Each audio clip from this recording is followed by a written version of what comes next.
சங்கீதம் 58.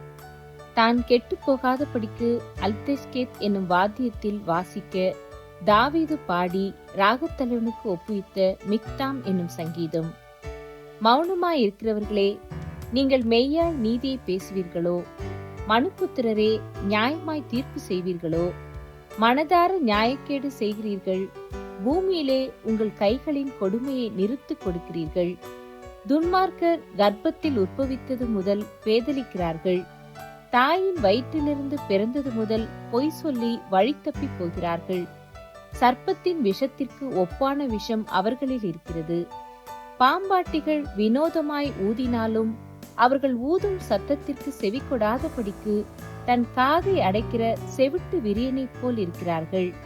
தேவனே, அவர்கள் வாயிலுள்ள பற்களை தகர்த்து போடும். கர்த்தாவே, பால சிங்கங்களின் கடைவாய் பற்களை நொறுக்கி போடும். கடந்தோடுகிற தண்ணீரைப் போல் அவர்கள் கழிந்து போகட்டும். அவன் தன் அம்புகளை தொடுக்கும் போது அவைகள் சின்ன பின்னமாய் போக கடவது. கரைந்து போகிற நத்தையைப் போல் ஒழிந்து போவார்களாக. ஸ்திரீயின் முதிரா பிண்டத்தைப் போல் சூரியனை காணாதிருப்பார்களாக.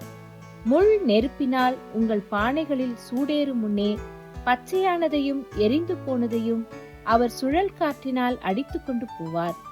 பழிவாங்குதலை நீதிமான் காணும்போது மகிழ்வான். அவன் தன் பாதங்களை துன்மார்க்கனுடைய இரத்தத்திலே கழுவுவான்.